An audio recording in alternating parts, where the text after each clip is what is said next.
ठीक है, तो नेक्स्ट हम गवर्नमेंट ऑफ इंडिया एक्ट 1919 करते हैं। तो इसमें हमारा ब्रिटिश गवर्नमेंट ने पहली बार डिक्लेयर किया वो इसमें responsible government of India introduce करना है यहाँ पे। ठीक है, उसके बाद तो इस एक्ट को हम लोग बोलते हैं Montagu Chelmsford reform act, right. तो Montagu was the secretary of the state for India and the Lord Chelmsford was the viceroy of India. So what are the features of this act, so let go one by one. तो उसने क्या किया, उसने जो provinces था, provinces के ऊपर जो कंट्रोल था, सेंट्रल कंट्रोल, उसको रिलैक्स कर दिया गया। ठीक है, तो कैसे रिलैक्स कर दिया गया, bye separating the central and the provincial subjects. तो दो सब्जेक्ट्स हमारे क्रिएट किया गया यहाँ पे, प्रोविंशियल सब्जेक्ट। तो सेंट्रल का जो लॉ बनेगा आपका सेंट्रल सब्जेक्ट्स पे रहेगा, और प्रोविंशियल लॉ जो बनेगा जो प्रोविंशियल सब्जेक्ट्स पे रहेगा।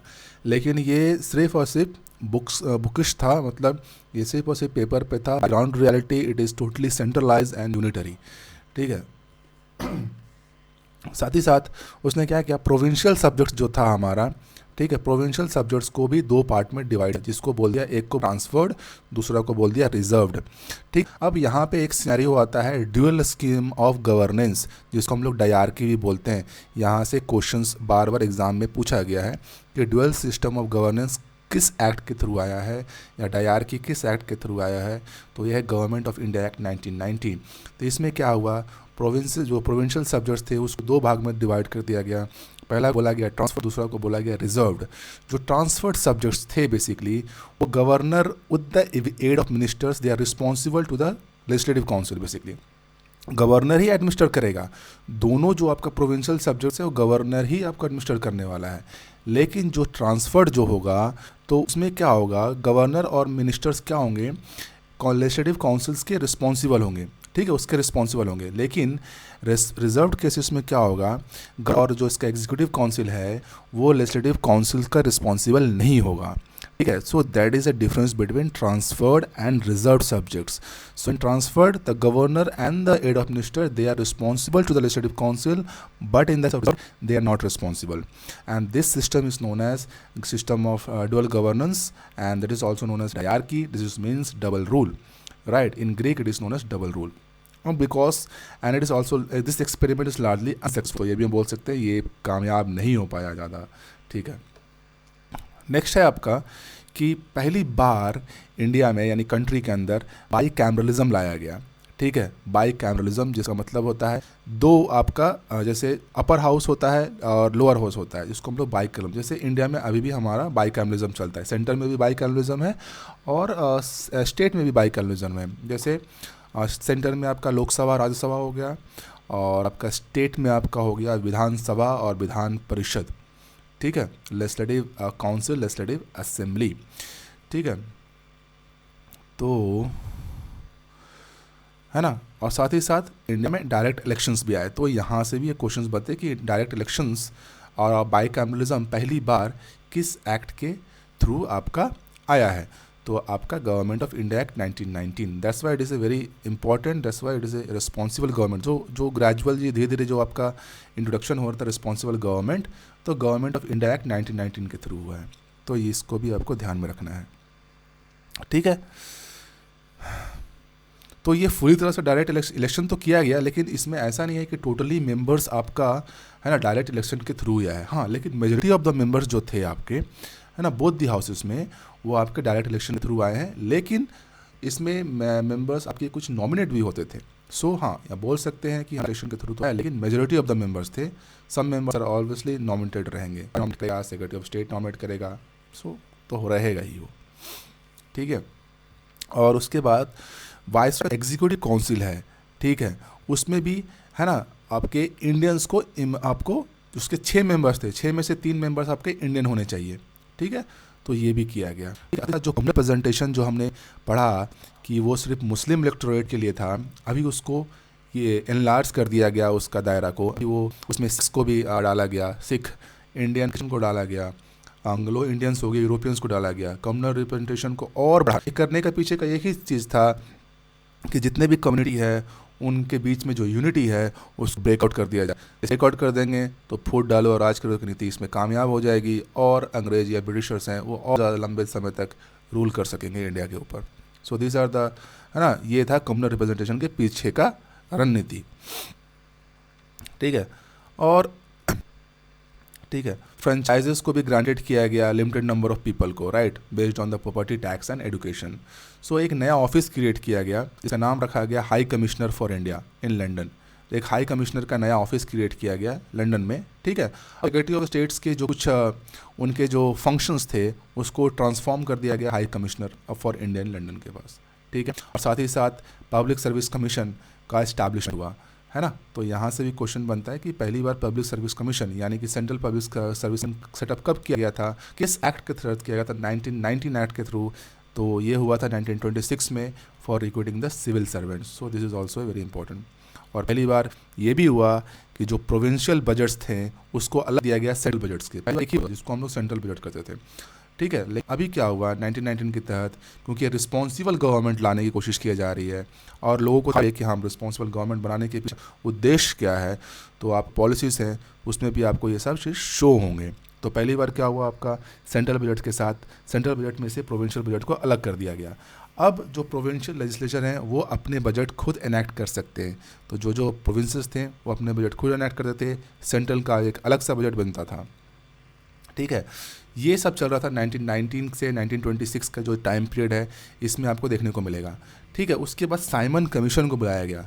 तो साइमन कमीशन को क्यों बुलाया गया, क्योंकि अभी साइमन कमीशन को बुलाया गया, ठीक है, कि अब देखना है कि नया कॉन्स्टिट्यूशन बना, यानी नया जो आपका ये सारे एक्ट्स हैं जो इसके कारण, है ना, इसमें इंडिया चल कैसा रहा है, ठीक है। गवर्नमेंट ऑफ इंडिया एक्ट 1919 के थ्रू इसमें इंडिया कैसे चल रहा है, इंडिया फंक्शन कैसे कर रहा है, तो उसके लिए उसको रिपोर्ट चाहिए था। तो उस रिपोर्ट को लेने के लिए रिपोर्ट को लिए नवंबर 1927 की बात है, ठीक है। चूँकि इस मेंबर में इसके सारे मेंबर कमीशन का ब्रिटिश थे, इसलिए सब लोग मिलकर उसको वॉच करें, क्योंकि आप रिपोर्ट मंगा रहे हो इंडिया के कॉन्स्टिट्यूशन, इंडिया में जो कॉन्स्टिट्यूशन आपने नया डाला है उसकी कंडीशन पर रिपोर्ट मंगा रहे हो, और उसको जो रिपोर्ट आपको देगा उसमें सारे लोग ब्रिटिश होंगे। तो फिर इंडियन का पार्टिसिपेशन रहा कहाँ यहाँ पे फिर। तो इसलिए सारे पार्टी जो उस समय थी लाइक कांग्रेस, है ना, वो सब इसको बॉयकॉट करने, जैसे कांग्रेस पार्टी हो गई, फिर है ना, फिर मुस्लिम्स का हो गया आपका, है ना, अली जिन्ना का जो पार्टी था उन्होंने भी बॉयकॉट करना चालू कर दिया। फाइनली आपका कमीशन आपका रिपोर्ट देता है 1930 में, ठीक है, और उसका कुछ रिकमेंडेशन प्रोवाइड करता है। उसने बोलता है कि जो डायरकी है आपका उसको ख़त्म कीजिए, डायरकी को ख़त्म कीजिए, ठीक है। दूसरा है कि आप प्रोविंसेस में भी आप रिस्पॉन्सिबल गवर्नमेंट आप एक्सटेंड कीजिए, ठीक है। तीसरा बोल रहा है कि जो आपका ब्रिटिश इंडिया है, ठीक है, एक फेडरेशन तैयार कीजिए आप, है ना, अनप्रिंसली स्टेट्स के बीच में, ब्रिटिश इंडिया और प्रिंसली स्टेट्स के बीच में एक फेडरेशन तैयार कीजिए, और जो कम्युनल इलेक्टोरेट आप लोग कर रहे हो उसको और कंटिन्यू करो, यानी कि और आप, है ना, जो इंडिया के यूनिटी है उसको और तोड़ो, उसके बारे में भी यहाँ भी बात की गई। तो ये रिपोर्ट साइमन कमीशन ने आपको नेट में दिया, इसका बॉयकॉट किया, क्योंकि इसके अंदर जितने भी लोग थे, जितने भी मेंबर्स थे, दे आर ब्रिटिशर्स, सो इसमें कोई भी इंडियन नहीं था, ठीक है। अब ये रिपोर्ट आपके ब्रिटिश गवर्नमेंट के पास आती है, ब्रिटिश गवर्नमेंट, है ना, इसके बेसिस पे एक वाइट पेपर निकालता है, ठीक है, white paper on constitutional reforms. अब ये जो पेपर, ठीक है, ये वाइट पेपर, ठीक है, इस चला जाता है जॉइंट सेलेक्ट कमेटी के पास। अब ये एक सेलेक्ट कमेटी क्या करेगा, एक रिकमेंडेशन देगा, वो सारे रिकमेंडेशन आपको गवर्नमेंट ऑफ इंडिया एक्ट 1935 में शो होगा। तो जब हम गवर्नमेंट ऑफ इंडिया एक्ट 1935 पढ़ेंगे तो उसमें आप जो भी रिकमेंडेशन आपका साइमन कमीशन एंड जो आपका जॉइंट सेलेक्ट कमेटी है उन्होंने जो भी आपको दिया है चेंजेस, है ना, वो सारे उसमें सम्मिलित किया गया, यानी कि इनकॉर्पोरेट किया गया है, ठीक है। तो कम्युनल अवार्ड हमने पढ़ा था कि कम्युनल अवार्ड किस तरह से आया, तो उसके बारे में थोड़ा हम जानते, क्योंकि उसने क्या किया था कि कम्युनल अवार्ड को और ज़्यादा, है ना, सेपरेट इलेक्टोरेट को डिप्रेस क्लासेस के लिए भी, है ना, आप क्या कर दिया था कि डिप्रेस क्लासेस में इंक्लूड होंगे। तो जो रैमसे मैकडोनल्ड थे, उस समय के ब्रिटिश प्राइम मिनिस्टर थे रैमसे मैकडोनल्ड, है ना, ठीक है, उन्हें इस जो स्कीम था आपका अवार्ड को, उसको माइनॉरिटीज़ के लिए भी उन्होंने लागू कर दिया कि जो माइनॉरिटीज़ हैं उसको भी इसमें सम्मिलित करो, सब डालो इसके अंदर। तो अब वे क्या कर रहे हैं, इसको मुस्लिम्स के लिए डाले, सिख्स के लिए, इंडियन क्रिश्चियन, है ना, साथ ही साथ इन्होंने डिप्रेस क्लासेस जो थे लाइक शेड्यूल क्लास, है ना, कास्ट, उनके लिए भी इन्होंने डाल दिया।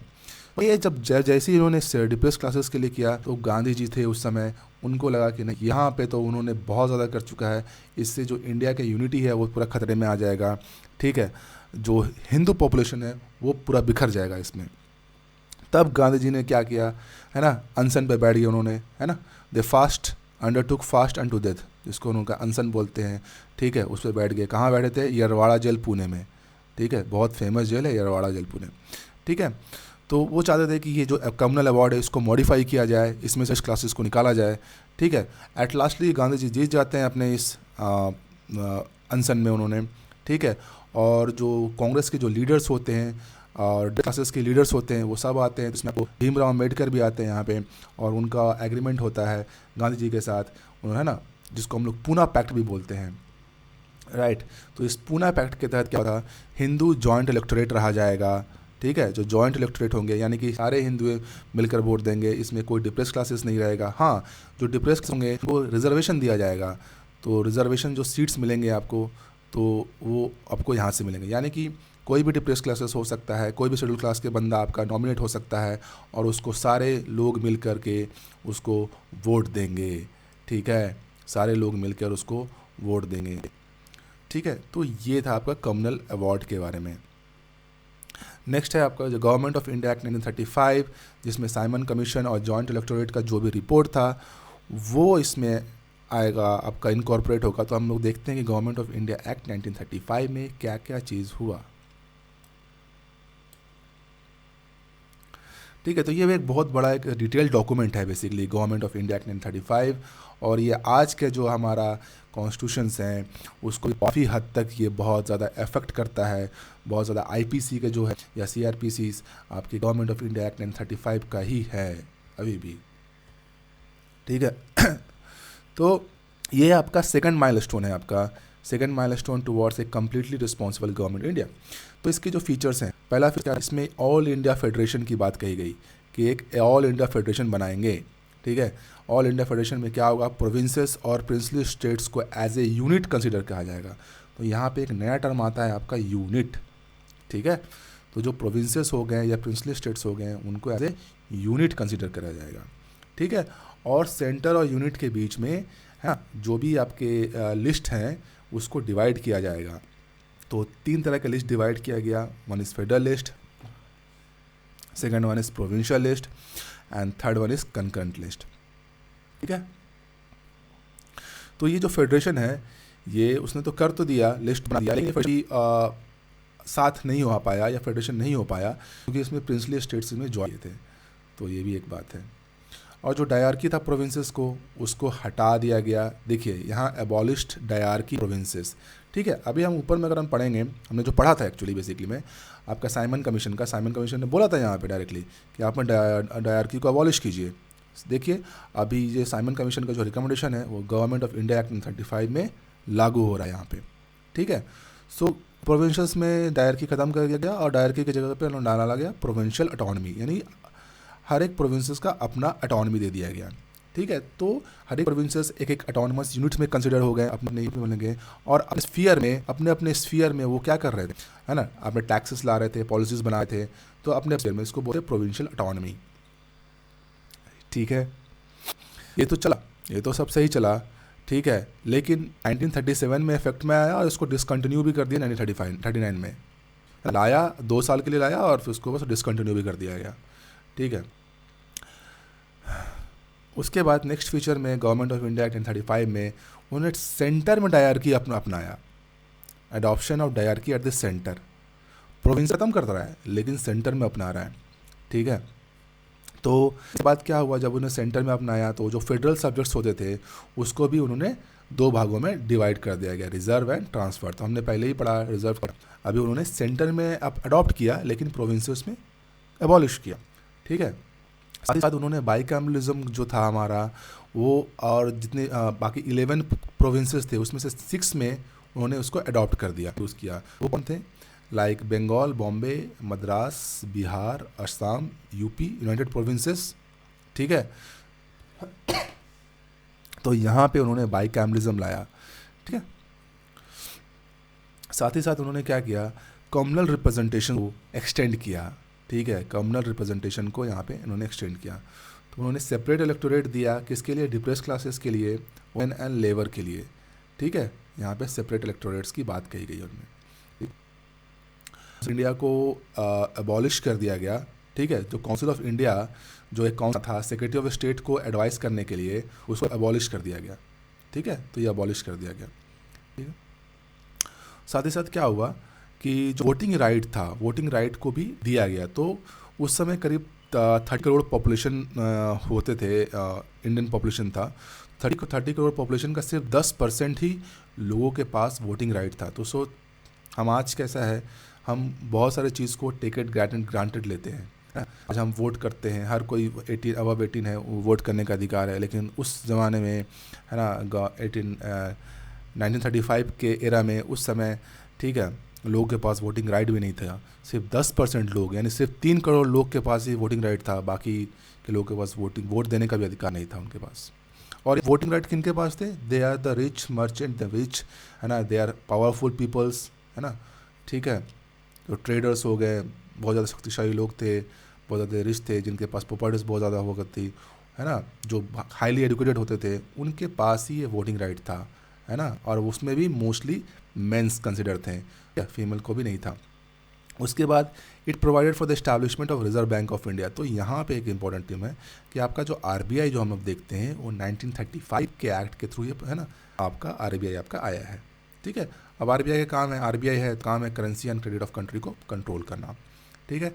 साथ ही साथ फेडरल पब्लिक सर्विस कमीशन आया, साथ ही साथ आपका प्रोविंशियल आपका पब्लिक सर्विस कमीशन आया, और आपका आया जॉइंट पब्लिक सर्विस कमीशन, और साथ ही साथ फेडरल कोर्ट का भी इस्टेब्लिशमेंट किया गया गवर्नमेंट ऑफ एक्ट 1935 के थ्रू।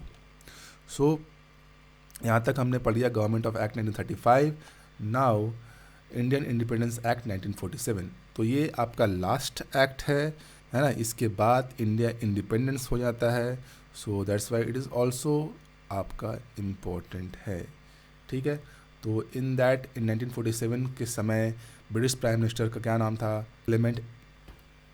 क्लेमेंट एटली। तो क्लेमेंट एटली ने क्या किया, उसने डिक्लेयर कर दिया कि इंडिया में ब्रिटिश रूल ख़त्म होने वाला है, ठीक है। तो डिक्लेयर किया कि 30 जून 1948, है ना, को इंडिया में ब्रिटिश रूल ख़त्म होने वाला है, ठीक है। और पावर को ट्रांसफ़र कर दिया जाएगा रिस्पॉन्सिबल इंडियन हैंड्स में, ठीक है। ये अनाउंसमेंट तो कर दिया। अब ये अनाउंसमेंट करने के बाद जो मुस्लिम लीग थे उनमें, है ना, एजिटेशन चालू हो गया, यानी कि वो विद्रोह पे आ गए। अब वो बोले कि नहीं, इंडिया आज़ाद होगा तो उससे पहले इंडिया का पार्टीशन करना ही पड़ेगा। तो अब वो पार्टीशन का डिमांड करने लग गए यहाँ पे, ठीक है।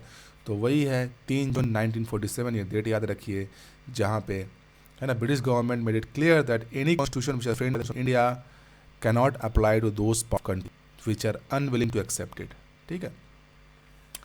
तो ठीक है, अभी तो यहाँ का प्लान चालू हो जाता है यहाँ पे 3 जून 1947 को, ठीक है। अब ये पार्टीशन प्लान अभी थक हार करके कांग्रेस को भी मानना पड़ गया कि हाँ भाई ठीक है, ये आज़ादी बिना पार्टीशन के नहीं मिलने वाली। तो ये इसके बारे में अगर ज़्यादा इन्फॉर्मेशन चाहिए तो आपको मॉडर्न इंडिया का पार्ट जब लेक्चर स्टार्ट होगा तो उसमें इसको कवर करेंगे कि किस तरह से हमें इंडिपेंडेंस मिला और उस समय क्या क्या सिनेरियो चल रहा था, कि किस तरह से पार्टीशन हुआ और पार्टीशन के बाद इंडिया इंडिपेंडेंट हुआ। तो कांग्रेस ने एक्सेप्ट कर लिया, साथ ही साथ मुस्लिम लीग ने तो एक्सेप्ट करना ही था इसको, क्योंकि इनका डिमांड था पार्टीशन करने का, ठीक है। अब जो थे माउंटबेटन, ठीक है, उन्होंने भी सोचा कि ठीक है, इस इंडियन इंडिपेंडेंस एक्ट को एनैक्ट कर देते, इसका इमीडिएट इफेक्ट दे देते, क्योंकि कोई भी ये नहीं चाहता था कि जैसे ही ये पार्टीशन होगा तो ऑब्वियसली सिविल वॉर चालू हो जाएगा, है ना, जहाँ से पार्टीशन होगा वहाँ पे उससे बहुत सारे लोग बनेंगे और ये बहुत सारे अनरेस्ट हो जाएगा पूरा का पूरा इंडिया। तो इसका जो ठीकरा है वो ब्रिटिश गवर्नमेंट अपने सर नहीं लेना चाहती थी। तो उन लोग चाहते थे कि जल्दी से जल्दी, है ना, अपना पावर को ट्रांसफ़र कर दे, पार्टीशन कर दे और इंडिया को इस उजूल बुजूल, है ना, चीज़ में छोड़ करके निकल ले। और हुआ भी कुछ ऐसा ही, बहुत लोग गए वहाँ पे, है ना, पार्टीशन के दौरान। So now the features of the act. So it ended the British rule in India. British rule यहाँ से खत्म होता है, ठीक है, और इंडिया को डिक्लेयर करता है as an independent sovereign state, ठीक है ना। Independent and sovereign state declare करते हैं इंडिया को फ्रॉम अगस्त 15, 1947। तो अगस्त 15, 1947 जो हमारा आज़ादी का दिन है, ठीक है, वहाँ से इंडिया आज़ाद होता है, ठीक है। आपका फीचर है इंडियन इंडिपेंडेंस एक्ट का 1947 का कि इंडिया को पार्टीशन कर रहा है, 2 पार्टीशन कर रहा है, किसमें? 2 इंडिपेंडेंट डोमिनियन में।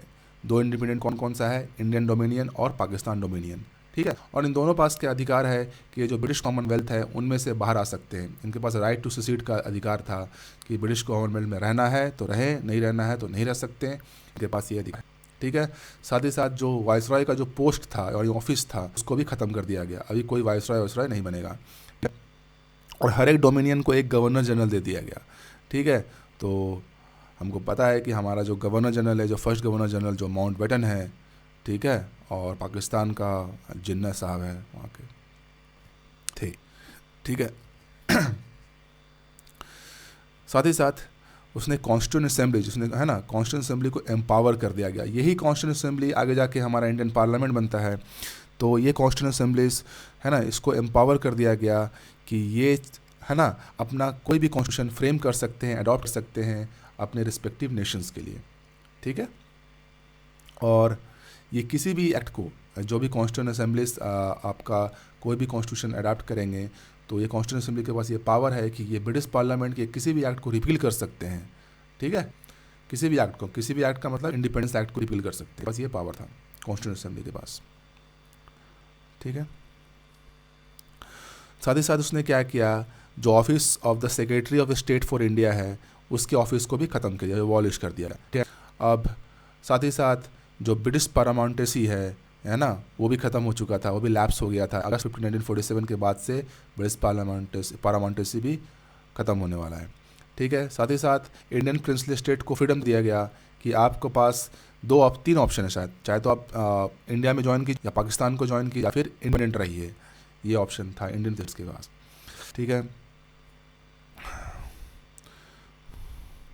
और जो डोमिनियंस थे, जो दोनों डोमिनियंस थे, लाइक पाकिस्तान डोमिनियन और इंडियन डोमिनियन, तो उनके पास क्या है, आपके पास गवर्नमेंट ऑफ इंडिया एक्ट है। तो गवर्नमेंट ऑफ इंडिया एक्ट 1935 के थ्रू है ना, आप उसको अपना गवर्नेंस चला सकते हैं, ताकि आपका कॉन्स्टिट्यूशन फ्रेम ना हो जाए तब तक आप गवर्नमेंट ऑफ इंडिया एक्ट 1935 के थ्रू अपने डोमिनियंस को, यानी अपने जो आज़ाद हुआ है उसको आप चला सकते हैं, ठीक है। साथ ही साथ जो ब्रिटिश मोनार्क था, अब उन पे जो विल को वीटो का राइट टू वीटो का जो अधिकार था वो भी ख़त्म हो गया, ठीक है।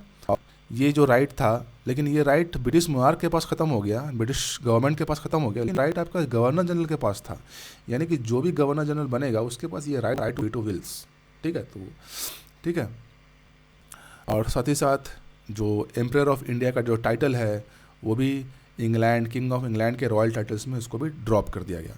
तो अगस्त 15 अगस्त 1947 है ना, स्ट्रोक ऑफ मिडनाइट, ठीक है, बिल्कुल हमारा एंड हो जाता है और दो नया डोमिनियन बन जाता है, इंडियन पाकिस्तान, और लॉर्ड माउंटबेटन जो हमारा पहला गवर्नर जनरल बनते हैं इस न्यू डोमिनियन ऑफ इंडिया के। और वो जो लॉर्ड माउंटबेटन है उन्होंने जवाहरलाल नेहरू को बोला कि ठीक है आप इंडिया का पहले प्राइम मिनिस्टर बन जाइए, ठीक है। और साथ साथ जो कॉन्स्टिट्यूंट असेंबली ऑफ इंडिया है जो 1946 में फॉर्म हुआ, वही जाके आगे जाके हमारा पार्लियामेंट बनता है, ठीक है। तो यहाँ तक था हमारा क्राउन रूल, ठीक है। तो हमने दो चीज़ ख़त्म किया, एक प्रीवियस अगर आप लेक्चर देखोगे तो उसमें आपका क्राउन रूल था, हिस्टोरिकल बैकग्राउंड को समझाया गया। इस वाले लेक्चर्स में आपका क्राउन रूल है, प्रीवियस कंपनी रूल था, इसमें क्राउन रूल है। सो अब हम नेक्स्ट लेक्चर में जाएंगे, ठीक है। तो स्टे ट्यून, अभी नेक्स्ट लेक्चर में हम देखते हैं कि क्या उसमें किया जा सकता है। और नेक्स्ट लेक्चर है आपका हिस्टोरिकल, आपका बैकग्राउंड तो ख़त्म हो गया, अभी मेकिंग ऑफ कॉन्स्टिट्यूशन, ठीक है। तो कॉन्स्टिट्यूशन कैसा बनता है उसके बारे में हम जानेंगे। तो अभी के लिए थैंक यू।